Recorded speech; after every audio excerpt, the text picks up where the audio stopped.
Okay guys, now we will deal with factoring. And don't you worry, because most of the quadratic equations that were given in this particular module kay factorable pagid siya tanan. So wala kayo gilabad yung ulo, pero wala may stress. And we'll start with this example. We have x squared plus 9x plus 8 equals 0. So, naalang tayo isa katimanaan before ta maka-start of factor, guys. Make sure that your quadratic equation is in standard form. So, based sa inyong discussion sa grade A, ang standard form of writing quadratic equation is ax squared plus bx plus c equals 0. And note that our a should not be equal to 0. So, dapat dili siya ma-0 kay 0 times x squared, mahimo na lang dayon siyang linear equation kay wala man siya. So, on one condition that a should not be 0. So, this is the standard form of quadratic equation. Now, going back to our equation here. So, for you to be able to factor this one, ang technique, guys, mag-draw sa magduha ka inani. Dayon, kanang x squared, ang sa may factors sa x squared. Diba? X times x. So, muna yung factors. So, atong ibulag, x. Napadali ang isa ka x. So, kung wala pa mo yung x, hindi mo correlate. Joke. So, we have x and x. And then, what will be the number na atuang ibutang sunod sa atuang x's?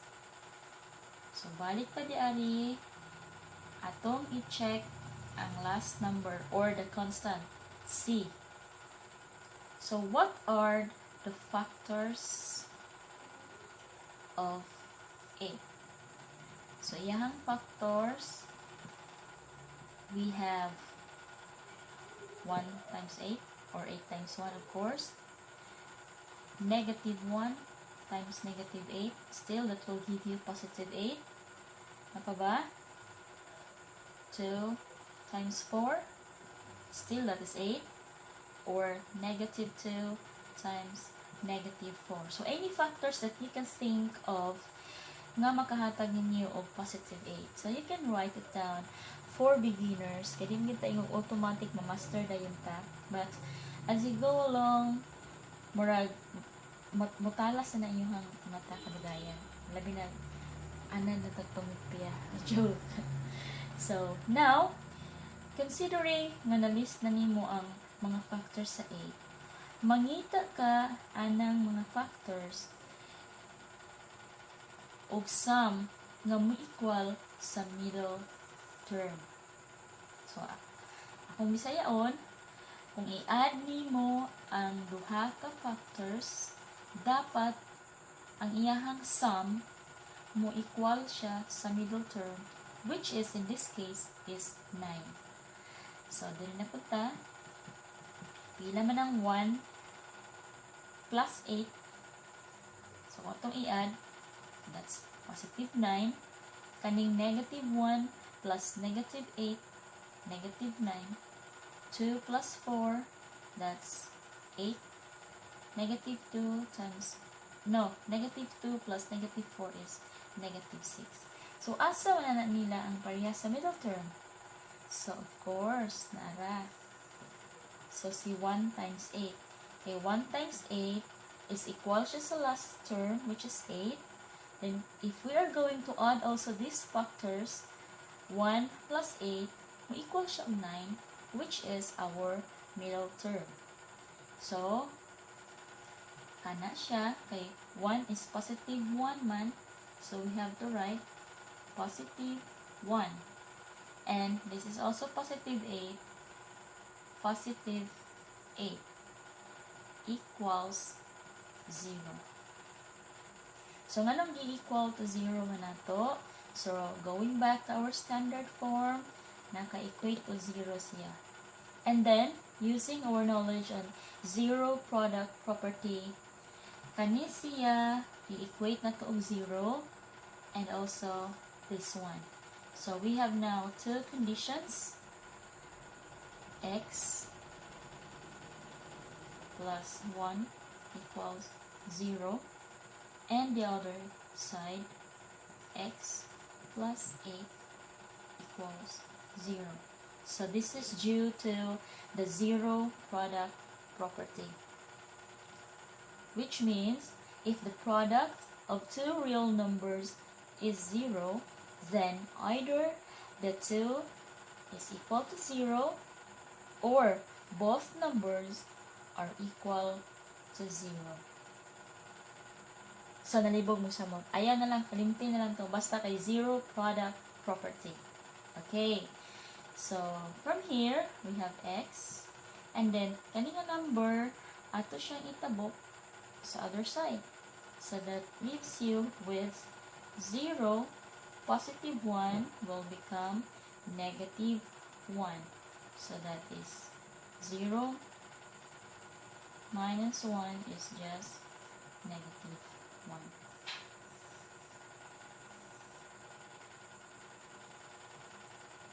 Next, on this side, it's x, and x is equal to 0 minus 8, or that is x equals negative 8. So these are now the roots of this quadratic equation using factoring.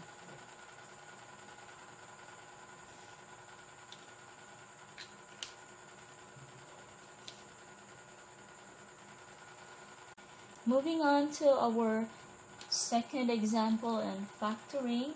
So we have this t squared plus 8t plus 16 equals 0. So, if i-check na to guys, if naka-standard form na siya, so na this is squared followed by t, then the constant equals 0. So, naka-standard form, ax squared plus bx plus c equals 0. Now, the next step is to draw this equals 0. And then, t squared, ato siyang bulagon. So, isa ka t and another t. The next step will be, look for the factors of 16 nga, kung i-add nimo, mo-equal siya og 8.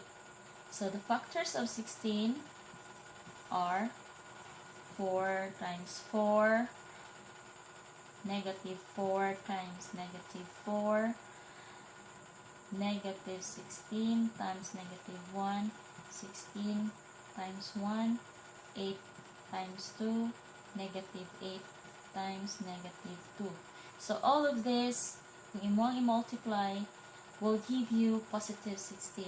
But, our mission is to look for the factors na kung ato ang i-add ang duha ka numbers, will give you positive 8. So, dara, 4 plus 4 is 8. So, meaning to say, we will use this. So, that is positive 4 and another positive 4. So, there are two conditions now. We have t plus 4 equals 0, t plus 4 equals 0. Notice nga pariho ra siya. So, nagkataon na po na siya, not at all times nga pariho. So, you can just solve one side. Anyway, pariho naman siya. So, that is t equals, pwede na nyo dili i-mind ang 0 aron dili mo malibog sa mo. So, kani siya, mahimo na siyang minus 4. Diretso na. Or t, wala na siya. May 0, wala naman yung value. So, positive 4 atong i-transpose, mahimo siya negative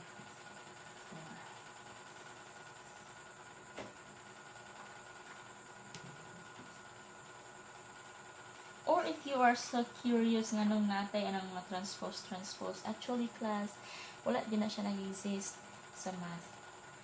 Ang proper din na niya is t plus 4 equals 0. So, we will add the inverse of these numbers to cancel it out. So, t plus 4 minus 4 equals 0 minus 4. So, both sides ato ang gibutan ang additive inverse para balance gihapon ang equation. And then, this is cancelled. So, we have t equals negative 4. So, if maginani ta, malabad mo sa mod, so mo na shortcut ta ani, transpose. Tabok sa tulay, ma-change ang sign from positive to negative. Positive, tabok, negative. Never mind the 0, kaya wala na siya value.